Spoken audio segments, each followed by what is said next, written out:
हिमायतनगर नगरपंचायत उमेदवारी अर्ज मागे घेण्यावरून अजित पवारांची राष्ट्रवादी आणि ठाकरे सेनेत राडा। राष्ट्रवादीचे नगराध्यक्ष पदाचे उमेदवार मोहम्मद जावेद आणि ठाकरे सेनेचे माजी नगराध्यक्ष कुणाल राठोड यांच्यात झटापट। सोलापूरमधील करमाळा नगरपालिकेच्या निवडणुकीतून 19 जणांची माघार। करमाळा नगरपालिकेच्या प्रभागातून 1 नगराध्यक्ष आणि 20 नगरसेवकांसाठी निवडणूक प्रक्रिया सुरू। धाराशिवमध्ये 35 जणांची नगरपालिका निवडणुकीतून माघार। नगराध्यक्षपदाचे 4 तर नगरसेवक पदाचे 31 अर्ज मागे। मनमाड नगरपंचायतीत मोठा ट्विस्ट। नगराध्यक्षपदासाठी गणेश धात्रकांचा अपक्ष अर्ज मागे। भाजपकडून तिकीट न मिळाल्यानं भरला होता अपक्ष अर्ज। शिवसेनेचे आमदार सुहास कांदे यांनी भेट घेत माघारीसाठी मन वळवल्याची चर्चा। मात्र आता धात्रक युतीसोबत राहतात की नवा राजकीय डाव टाकतात याकडे लक्ष। नाशिकच्या भगूर नगर परिषदेत मोठी राजकीय घडामोड। महाविकास आघाडीच्या उमेदवाराची माघार।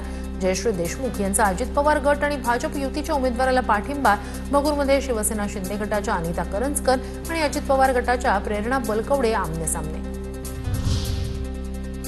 अनगर नगरपंचायतीच्या नगराध्यक्षपदाच्या अपक्ष उमेदवार सरस्वती शिंदे यांचा उमेदवारी अर्ज अखेर मागे। अनगर नगरपंचायत तांत्रिकदृष्ट्या बिनविरोध।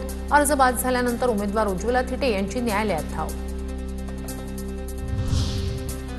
गंगाखेड नगरपालिकेत आमदार रत्नाकर गुट्टे यांच्याकडून मोठी खेळी। रासपच्या नगराध्यक्षपदाच्या उमेदवार शरीफा मुनिरा यांची निवडणुकीतून ऐनवेळी माघार। राष्ट्रीय समाज पक्षानं आमदार रत्नाकर गुट्टे यांच्या विरोधात दिला होता नगराध्यक्षपदाचा उमेदवार।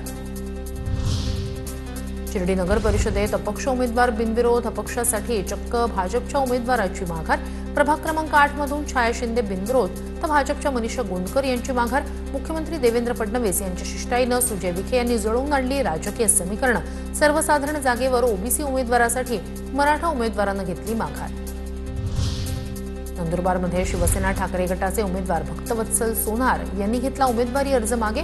भाचा आणि जावयासाठी उमेदवारी अर्ज मागे घेतल्याची माहिती। माघारीसाठी अवघी 10 मिनिटं शिल्लक असताना उमेदवारी अर्ज मागे घेत झाले भाऊक।